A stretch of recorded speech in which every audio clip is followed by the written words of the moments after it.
சனி செவ்வாய் சேரையில கொஞ்சம் கடுக்கன்னு வேற இருப்பாங்க.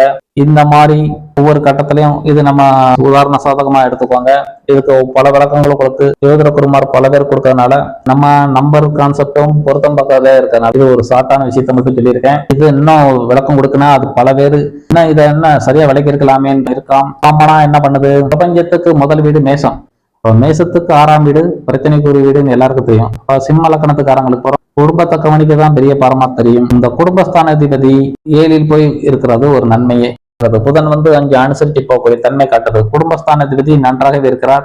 7ஆம் அதிபதி போய் இங்க மீசம் பெற்றாலும் குடும்பம் நன்றபடியாக அமைக்கக்கூடிய தன்மை இவருக்கு காட்டுகிறது. கேது 6ல் இருக்கிறது நன்மையே. லக்னாதிபதியோட கேது இருக்கனால மன உளைச்சலே இருந்துகிட்டு இருப்பார். மனச்சஞ்சலம் கொடுக்கும். இவர் சூரிய நமஸ்காரம் பண்ணணும்.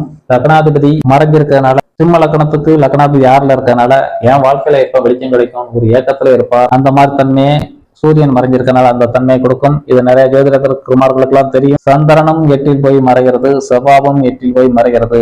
நீங்க இதைத்தான் போய் செவ்வாய் காரகம் மறைஞ்சிருக்கு, நம்ம யாருக்கும் ரத்த காரகன் மறைஞ்ச என்ன ஆகும்? செவ்வாய் தோஷம்.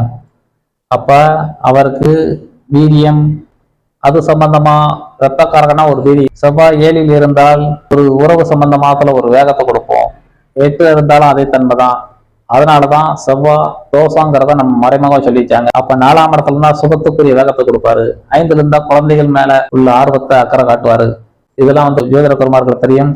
இது ஷார்ட்டா சொல்ற மாதிரி உங்களுக்கு இதோட சில விஷயங்களை சொல்லிக்கிட்டு இருக்கோம்.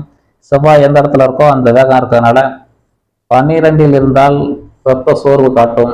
8ல் இருந்தால் அந்த சிற்றின்பத்தில் அந்த வேகத்துக்கு ஏற்ற மாதிரி கரெக்டா சேர்த்தாதான் அந்த வேகம் அந்த இடத்துல கண்ட்ரோல் ஆகுங்கிறதுக்காக செவ்வாவை இருக்கிற இடத்த மேட்சிங் பண்ணுவாங்க. இந்த நம்பருக்கு பாம்பு பச்சி வருது.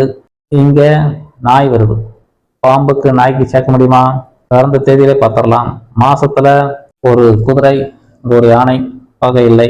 வருஷத்துல ஒரு நாய் பச்சி வருது. இந்த வருஷத்துல பூனை வருது. இதுலயே நட்பு கம்மி ஆகிக்கிறது. இங்க கூட்டு நம்பர்ல பாம்பு, இங்க பூனை, இங்க மானு, இங்க எருமை. இப்ப இதுல எவ்வளவு நட்புங்கிறத நீங்களே பார்த்துக்கோங்க. என்ன இருக்கு பெர்சன்டேஜ் படி பாத்தீங்கன்னா பாம்பு நாய் கூட சேர்க்க முடியாது. மாசத்துலயும் நட்பு கம்மி, வருஷத்துலயும் நட்பு கம்மி. மான் வருது, இங்க எருமை வருது. அது மட்டும் கொஞ்சம் பகை இல்லாம நட்பு காட்படுது.